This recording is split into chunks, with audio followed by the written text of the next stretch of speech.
4 de março de 2025. Durante um ciclo silencioso de ISR, um drone MQ-9 Reaper dos Iowa paira 25 pés acima do Mar Vermelho. O seu objetivo? Extraoficialmente, monitorizar o Iêmen Ocidental, analisar assinaturas de calor e rastrear rotas de carga. Tudo normal. No entanto, hoje não era um dia normal. Os sensores internos do Reaper captaram um sinal estranho por volta das 08:42, hora local. Uma nuvem de calor. Depois outra, de algum lugar próximo a Al-Hudaidah. 2 mísseis são lançados. Eles se movem rapidamente. Muito rapidamente. O Reaper lança sinalizadores. A tradicional manobra de engodo. Sem hipótese, um míssil rastreia o motor, atravessa-o e atinge o alvo. Pum! Um arco de fogo com equipamento americano no valor de $30 milhões mergulha no oceano. Os rebeldes Houthis publicam imagens de vídeo desfocadas dos destroços em chamas e das asas carbonizadas alguns minutos depois. Eles reivindicam a responsabilidade. Em voz alta, estou orgulhoso. Vitorioso. Enquanto isso, em Washington, silêncio no rádio. Nada é confirmado pelo Pentágono. Uma resposta padrão é dada aos repórteres. Sabemos o que está a acontecer. No entanto, a discussão real já havia começado no mar. Porque os comandantes americanos estavam a ver outra coisa enquanto os Houthis estavam ocupados a comemorar online. Antes do anoitecer, o Reaper enviou a transmissão ao vivo. Coordenadas. Informações térmicas. Echoes do radar. Suficiente para um plano de ação. E uma decisão já havia sido tomada quando aquele drone atingiu o mar. Não haveria acidente no final. Um seria o primeiro. Alguém atingiu o drone. No entanto, não estavam cegos. Desde aquele dia, o Reaper não voava sozinho. Um F-16 do 41º Esquadrão de Caça voava em cobertura a cerca de 40 milhas náuticas a nordeste. Carga de combat. Alta altitude e operações de vigilância da zona de patrulha. Um segundo MQ-9 pairava nas proximidades, mais longe no mar, procurando sinais de radar. Ambos os aviões detectaram a assinatura de calor assim que o primeiro Reaper caiu. A trajetória do míssil. A nuvem de fumo. Depois, houve comunicação via rádio. O segundo Reaper caiu. Efeito confirmado. O local do acidente já era visível do ar, próximo à costa do Iêmen. No entanto, o comandante não ficou muito impressionado com esse aspecto. Esse era o próximo passo. Fomos atingidos não foi a única mensagem na última transmissão do Reaper. Um pacote completo de telemetria foi devolvido. Configurações para o lançamento. Picos no radar de uma bateria vizinha. E o que os especialistas posteriormente verificariam como emissões de mísseis da classe SEAD ou SA-6. Aquele último segundo? Valeu ouro! Dentro do CENTCOM, os ecrãs estavam iluminados enquanto o vídeo dos Houthis se tornava viral. Mais do que um simples ataque foi confirmado pela destruição do drone. Mostrava a localização exata do lançamento. Também não foi arbitrário. Há semanas que estava tudo calmo por lá. Hoje, Ruju disparou por um breve momento e depois tentou desaparecer. Não importava. A telemetria já tinha sido marcada e enviada para um satélite de retransmissão pelo USS Eisenhower. A Marinha tinha os olhos postos na fonte do fogo e no que estava perto quando o drone atingiu o oceano. Porque já não se tratava de monitorização. O que estava em causa era a vingança. As pessoas prestam atenção quando um drone do SEAL é abatido. As pessoas agem quando ele comunica dados de alvos enquanto está a morrer. O Centro de Informações de Combate do USS Dwight D. Eisenhower tinha bloqueado as localizações menos de 20 minutos após o ataque. A monitorização por satélite estava sincronizada com os registros de telemetria, sinais de radar e assinaturas de calor. O fantasma do local de lançamento desapareceu. Em cada ecrã, um ponto vermelho brilhava. 3 convéses abaixo, oficiais de operações reuniram-se em torno de um mapa computadorizado numa sala de conferências segura. O capitão não precisou de falar mais alto. Preparem o pacote Bravo agora. O porta-aviões passou de passivo a predatório apenas com essa frase. Nem todos os pacotes são iguais. Não se trata de um tiro de aviso casual. É um ataque retaliatório abrangente e multifásico. Em espera, aguardando um motivo, pré-selecionados. Eles tinham recebido recentemente um dos Houthis. Mísseis Jadam e Harm já estavam a ser transportados pela tripulação do porta-aviões aos 40 minutos. Os pilotos estavam a ser informados e arrastados para fora de seus beliches. Ninguém precisou ser persuadido. A transmissão era visível para todos. Testemunharam a morte do Reaper em primeira mão. Não era apenas um drone, era uma mensagem para nós, afirmou posteriormente um oficial. Por isso, respondemos com outra. Os pacotes de ataque foram carregados com as coordenadas finais. A localização ainda estava quente, de acordo com a Intel. Não havia indícios de que tivesse sido completamente evacuada. Se agissem rapidamente, atingiriam mais do que apenas terra. Entretanto, células VLS foram desbloqueadas num contra-torpedeiro da classe Arleigh Burke nas proximidades. Armaram e carregaram mísseis Tomahawk. Um E-2D Hawkeye sobrevoava o local para orientar a onda que se aproximava. Além disso, os Growlers já estavam a perturbar as comunicações dos Houthis algures atrás das nuvens. Não houve comunicados de imprensa. Nenhum vazamento. Apenas intenção, combustível e metal. Considerando que esta não seria uma reação política. Isto seria barulhento, cirúrgico e mecânico. E as mulheres e homens que estavam naqueles aviões? Eles não tinham planos de voar para o Iêmen. Estavam a decolar para o fechamento. A noite brilhava como uma tempestade de aço no convés do Truman. O convés de voo movia-se como uma máquina poucos minutos após o sinal verde. Esta era a única máquina que movia 70.000 libras de combustível de aviação e ogivas como memória muscular. Respirava e gritava ordens. O Truman, que também estava na área, tinha os aviões prontos para voar. Embora o USS Dwight D. Eisenhower fosse o navio almirante, com exceção de ordens severas, as tripulações de voo operavam em silêncio. O primeiro a decolar, com os olhos no céu, foi um E-2D Hawkeye girando acima de nós. No entanto, um par de EA-18G Growlers taxiaram em direção às catapultas logo atrás dele, preparados para interferir no radar inimigo e tornar inoperantes quaisquer sistemas de alerta precoce restantes. Em seguida, chegaram as aves dentadas. Com os pós-combustores em chamas, cada Hornet rugiu pela catapulta e foi lançado do convés. Um jato a cada 30 segundos era a dura cadência de lançamento. Sobre o Mar Vermelho, o céu noturno tornou-se um campo de batalha. Ao mesmo tempo, as escotilhas de um contratorpedeiro da classe Arleigh Burke vizinho abriram-se com um silvo hidráulico. Os sistemas de lançamento vertical ganharam vida. Cada um deles tem um míssil de cruzeiro Tomahawk abastecido e programado no seu interior. Enquanto observava o céu em busca de problemas, o radar do contratorpedeiro continuava a emitir sinais sonoros constantes. No entanto, era a sua oportunidade de retaliar naquela noite. O primeiro Tomahawk rugiu no ar em questão de segundos, seguido por outro. Oficialmente, um pacote de ataque multidomínio foi lançado do céu, do mar e da noite. Era também uma mensagem direta. Nós enviamos o enxame quando vocês atingem um drone. Não era uma abordagem secreta. O enxame estava a chegar. Pouco depois das 2 Horror Local, foi feito o primeiro contacto.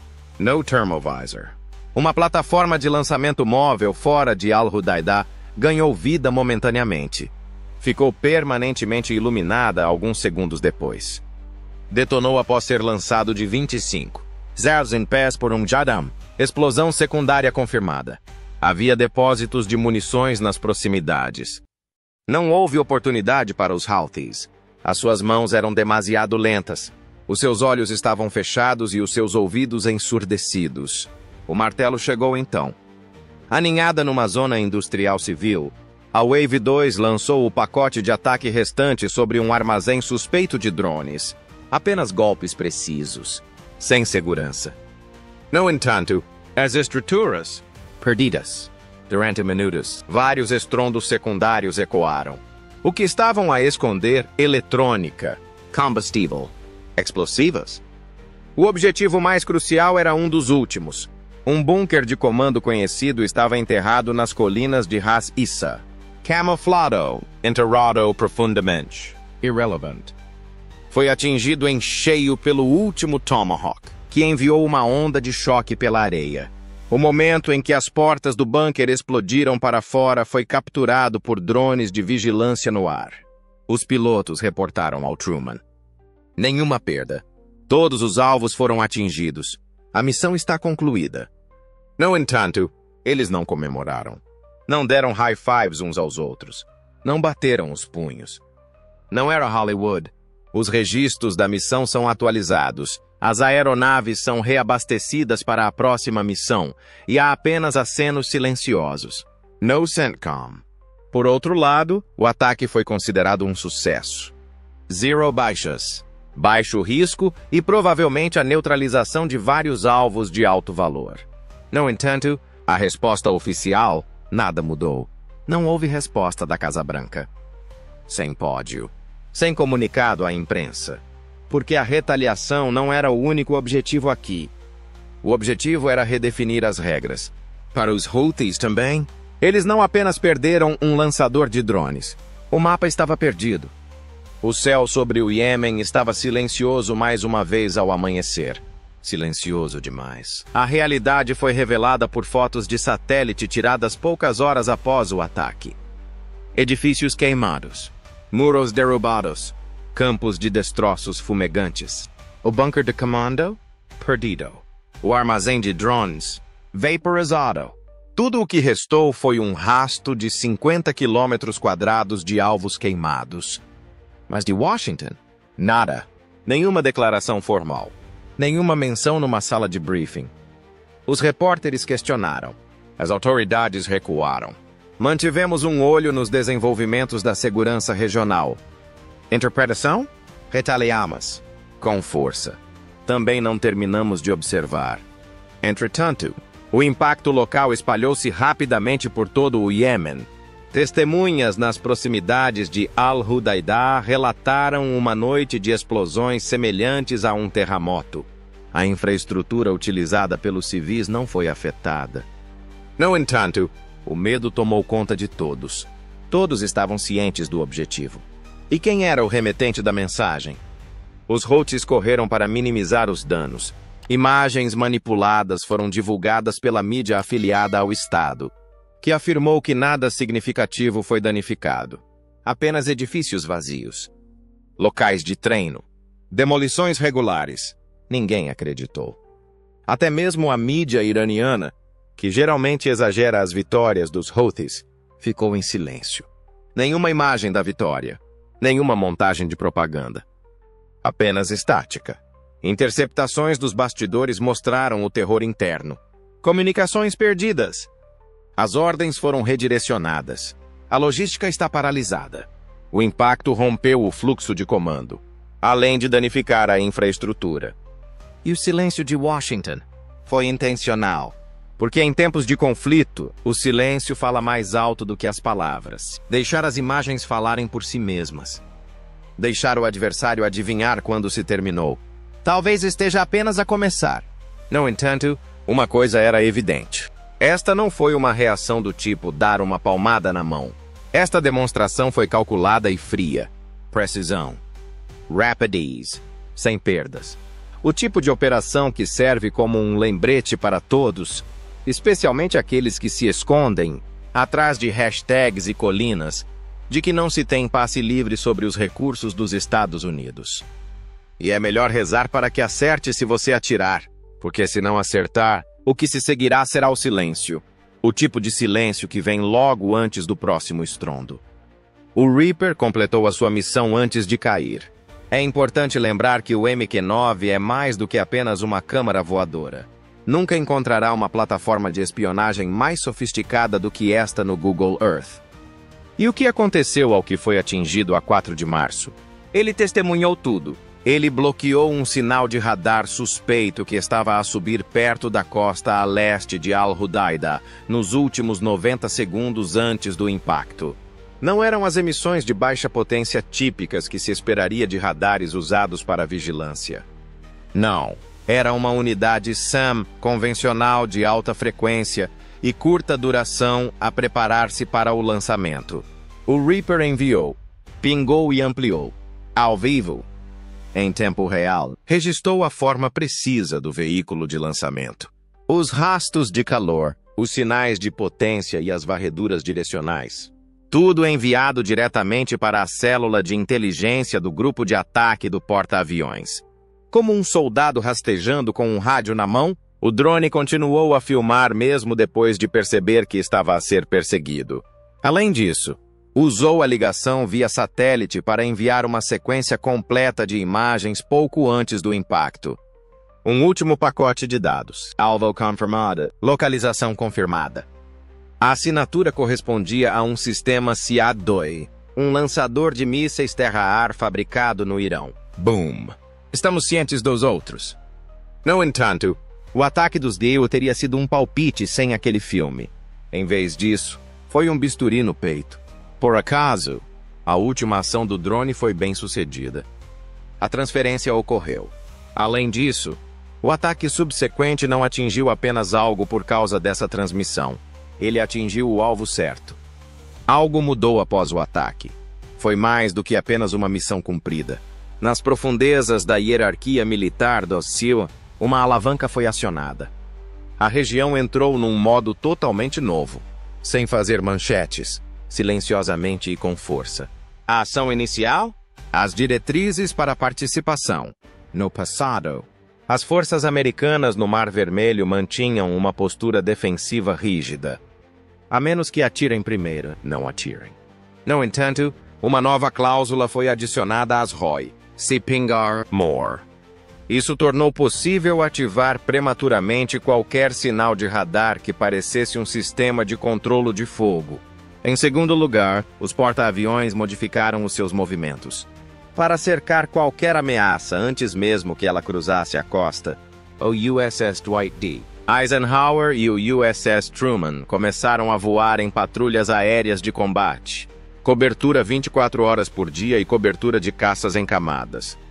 Havia sempre pelo menos 2 FA-18 no ar, a Circulating Altitude, prontos e armados. Combine isso com os MQ-9 a varrer por baixo e os E-2D Hawkeyes a fazer varreduras por cima. Em terceiro lugar, há olhos em todo o lado. A Marinha utilizou máquinas de vigilância de alta altitude chamadas drones MQ-4C Triton, que podem pairar durante mais de 24 horas. Eles estavam à caça de intenções, e não de alvos. Qualquer sinal de calor, clique no radar ou mudança nas rotas dos comboios dentro do território.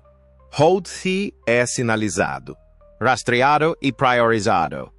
A doutrina de lançamento na detecção surge em quarto lugar. O Pentágono aprovou uma nova estratégia agora que o inimigo demonstrou que estava disposto a usar SAMs sofisticados para atacar drones americanos. Fazer perguntas, atacar primeiro e nunca. Sem negociações, sem tiros de aviso. Era jogo limpo se a inteligência detectasse uma sequência de alvos ou um sinal de lançamento antes mesmo que algo desse errado. A quinta coisa, e a mais sutil, que eles fizeram foi personalizar. Uma lista de alvos de alto valor foi ampliada para incluir pessoal-chave dos Houthis, que se acreditava estar ligado ao abate do drone. A inteligência de sinais começou a fazer geofencing, e equipas móveis começaram a monitorizar as comunicações. O ataque tinha atingido o seu objetivo. Agora, porém, a operação propriamente dita havia começado. A questão agora é, foi suficiente? Os protocolos foram revistos, o local de lançamento foi destruído e o drone foi vingado. Mas isso fez diferença a longo prazo?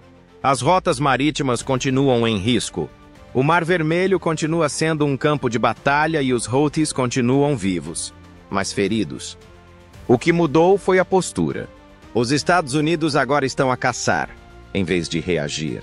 Além de proteger as rotas marítimas, Os grupos de ataque Eisenhower e Truman agora estão a defini-las num tabuleiro de xadrez maior. A partir de agora, todos os ataques com drones são monitorados. Cada local de lançamento é mapeado. O aço pode responder a todos os sinais de radar falsos. Mas para si, espectador, isso levanta uma questão mais significativa. Teria apostado tudo para destruir toda a rede ou teria parado após um ataque se estivesse no comando naquela noite? Diga-nos na seção de comentários. Seja corajoso e honesto. Só existe estratégia. Não há uma abordagem incorreta. Porque estas decisões já não são exclusivamente de natureza militar. São globais, políticas e econômicas. Agora, um único drone e a ameaça de 50 mísseis em retaliação assombram todos os navios porta-contentores que atravessam o Estreito de Bob Eli.